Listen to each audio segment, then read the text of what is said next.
had to apply Section 241 of our Constitution in deploying our officers, our military officers, to back up the police, both to quell the protest and initially sent to the North Rift. What exactly is the state of our police force?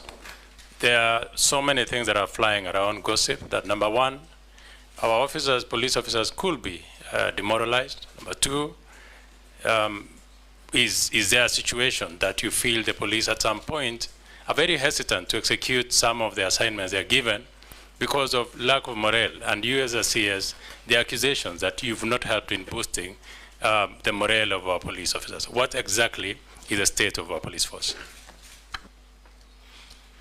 Professor? Mr. Speaker,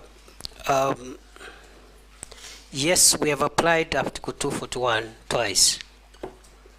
And I think there is nothing abnormal with that, Mr. Speaker, because that is why that article exists. So that whenever there is need, the National Police Service may request the support of the Kenya Defence Forces to handle either an emergency or a disastrous situation. On the case of the North Rift, it was important to get the support of the KDF because at that time the National Police Air Wing had collapsed. Right now it's operational. We didn't have air assets, we didn't have adequate long-range and manned aerial vehicles, and therefore we needed the support of the military. But the effort in North Rift is police-led. In fact, the military has been supportive in the peripheries, police-led. Even in terms of numbers, we have 4,500 police officers against less than 1,000 KDF officers. With regard to the recent emergency we had, again, what we had on 25th of June was unprecedented.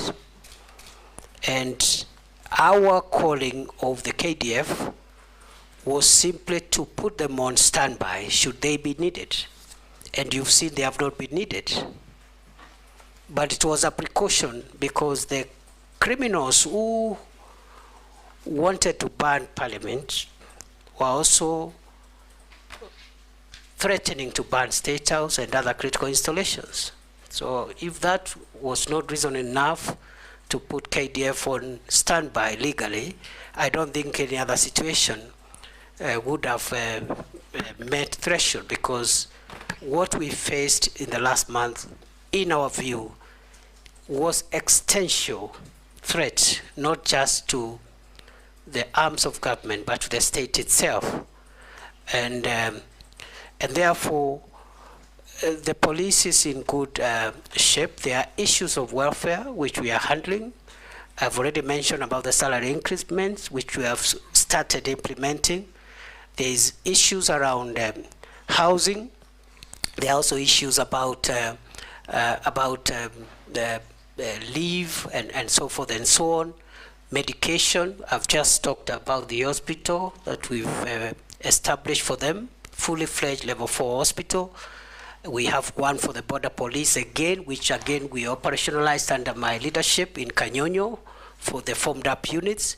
So yes, there is more to be done, but it is not true to say that the police force is demoralized. They have done a good job, and when it's necessary, we have called in the KDF in accordance with the law when we feel that the situation is an emergency. I submit. Hossein.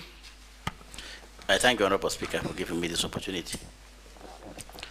Professor and Honorable Chairman, I want to rely on section. I'm on this side, Professor.